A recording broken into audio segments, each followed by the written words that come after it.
Winners don't do different things. They do things differently. Thus spake the legendary motivational author, speaker, Shiv Khera, who is with us today. It's a great pleasure and an unqualified honor, sir, to have you on R Plus Talks. Thank you very much, Bairam. I'm grateful to have you. Coming to your plethora of work, 8 million, more than 8 million copies of all your books have been sold, including the legendary Life Transforming You Can Win.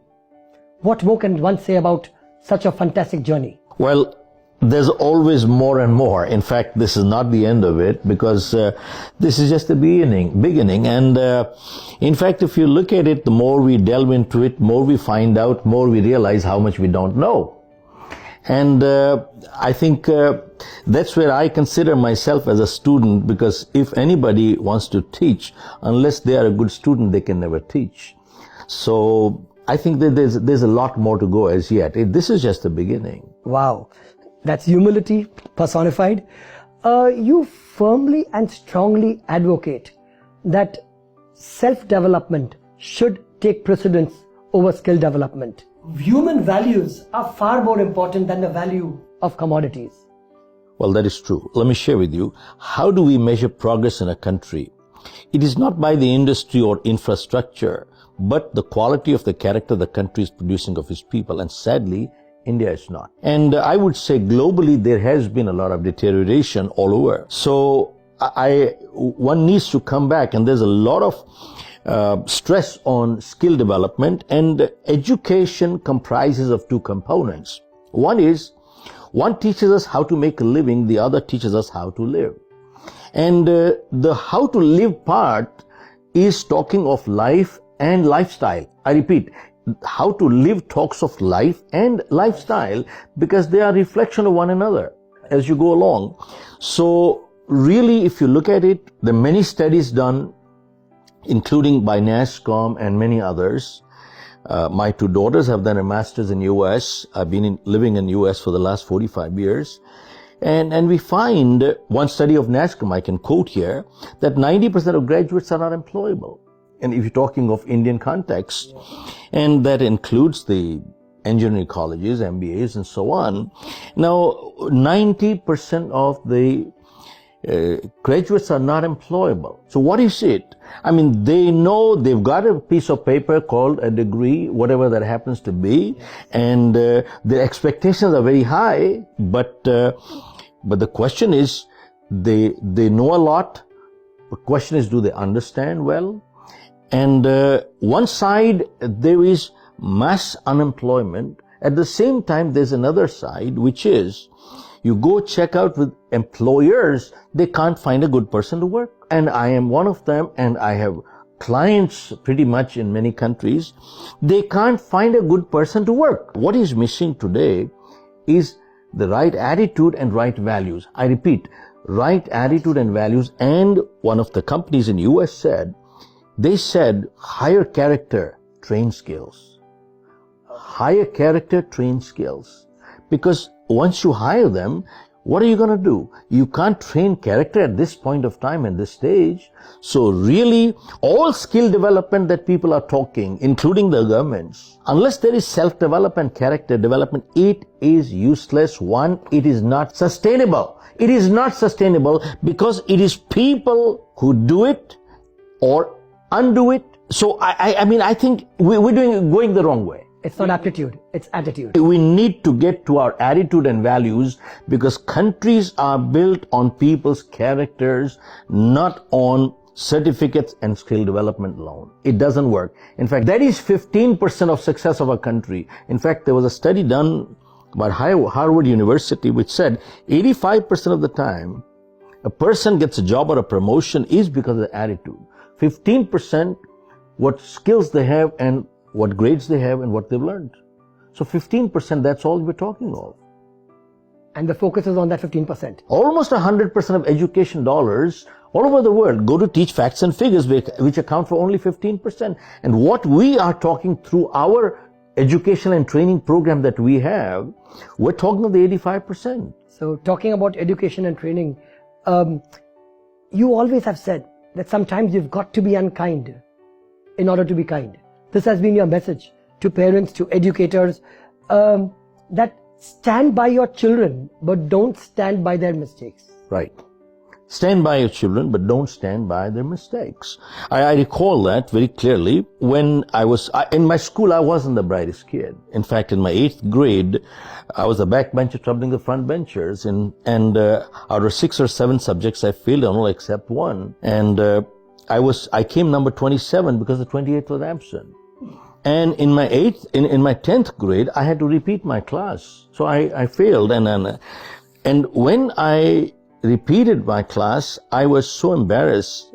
I told my mother, I said, Mom, get me out of the school. They can give us pass certificate. Maybe I can go to any other school somewhere. But I am ending up losing 1 year of my life. And my mother said, I would rather see you lose 1 year of your life than lose your values for the rest of your life. You better sit there. You messed up. You pay for it. She never bailed us out.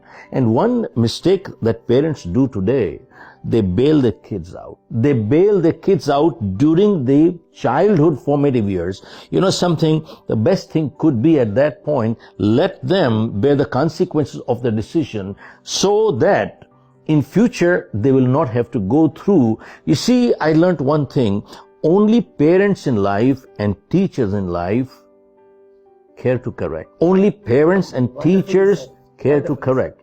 World does not correct. World only punishes. World only punishes. Only parents and teachers. I'll share with you, this is so crucial. Probably my mother slapped me a couple of times. What's the big deal? By the age till I was 20, maybe 3 times I was slapped. That's 1 slap 77 years. That's not child abuse. Now, I'm not advocating, and she loved me, and she said, I love you, I will stand by you always. But I won't stand by your mistake. I will not stand by your mistake. And this is where parents are making big mistakes. We all love our kids, but the point is, unless we teach them right values, how are they going to learn? And today what kids are getting, they find that valuables today are not important. Values are more important than valuables. And that is most important today. And that's missing, by the way. Absolutely. And as you correctly said, if parents and teachers don't correct them earlier on, the world is going to punish them later. And Bairam, let me share with you why let me qualify and justify what I'm saying. See, why I said that values are gone down. When I wrote my book on character building with Macmillan, which was published, you see, one reason I gave in there was that we all made mistakes in life. Who hasn't? Making a mistake is not the end of the world, but realizing and repeating is the end of the world. Now, important thing is, when we used to make a mistake at one time in life, we used to have a remorse. We used to feel bad about it, that I made a mistake. But today, people don't feel bad because they made a mistake. They feel bad, why did I get caught? Wow. And that, in my opinion, is degradation. Now, I must confess, I am not 24 karat pure.